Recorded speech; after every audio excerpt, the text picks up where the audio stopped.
Pragyan asks, are Pashtuns descendants of Turkic tribes or are they the descendants of Iranic tribes? And Dhruvik asks, there are many similarities between the Pashtun Attan dance and the traditional Gujarati Garba. Is there any connection? So, to answer the first question, the Pashtuns are neither the descendants of Turks nor are they the descendants of Iranic tribes. The Pashtuns are an extension of the North Indian population. Their genetics are the same, their culture used to be the same. The Pashto language is more Indian than Iranian. The pronunciation and the accents are more Indian, are more North Indian or Indian than they are either Turkic or Persian. So it is closest to India linguistically, ethnically, and before the Islamization, also culturally. So before the Turkic invasion of India, which included Afghanistan, before those invasions happened, Afghanistan was a Hindu Buddhist country. The Pashtuns were Hindus and Buddhists. When the Turkic invasions happened, that time Buddhism was at its peak in Afghanistan, and that entire thing was destroyed very quickly. So I think Afghanistan was one of the first regions of India that fell to the Turkic invasions. But until the 1500s, the Afghans, the Pashtuns, saw themselves as natives of India. They fought with the Indians to resist the Turkic invasions under Akbar and Babur, etc. Right? And the last Hindu Indian king in India, he was basically the king of Kabul, but he was coronated in Delhi. He was Hemchandra Vikramaditya, Hemu, and his army was more than 90% Pashtun. So the Pashtuns are Indians today. They most likely don't see themselves as Indians, but genetically, ethnically, they are Indians, and linguistically as well. Now, the second question is, there are many similarities between the Pashtun Attan dance and the traditional Gujarati Garba. Is there any connection? Let me show you a couple of video clips of the Pashtun Attan dance. Here is clip number 1. Let me remove this thing 1 second. Here. Okay, here is clip number 1.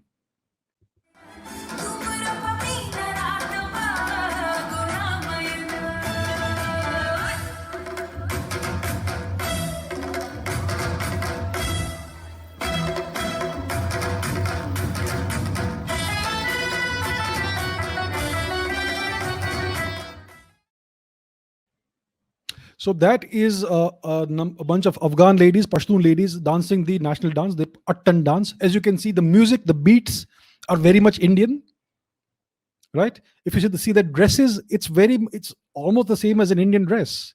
It's very similar to the dresses that ladies would wear in Kashmir or in Rajasthan or in Gujarat or in many other parts of India. Very nice, beautiful, colorful dresses. So that is the actual culture of Afghanistan. Let me show you one more clip of Afghan men doing the Attan dance.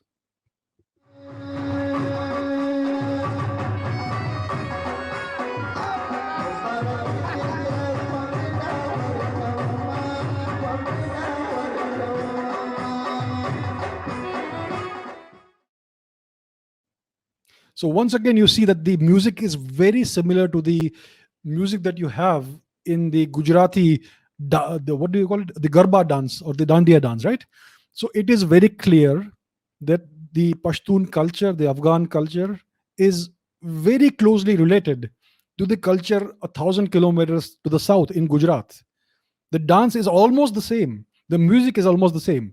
And the dresses, at least the ladies, they are also very similar.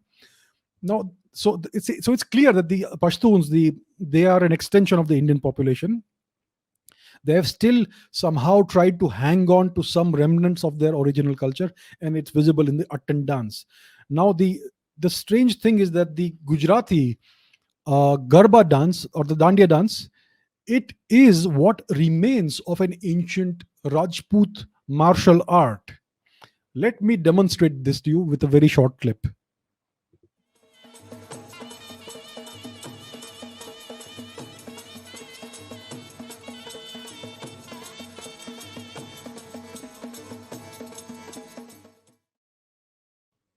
So that is how the Gujarati Garba dance and the Dandiya dance originated. It originated in the lost Rajput martial art of sword fighting. As you saw in that clip, it is very much sword fighting moves that gave rise to this dance. So that is the ancient connection between the ancient lost Rajput martial art of sword fighting, between the Gujarati Dandiya and Garba dance, and the Afghan Pashtun Attan dance. It is all the same. It is part of the same family. Isn't that fascinating?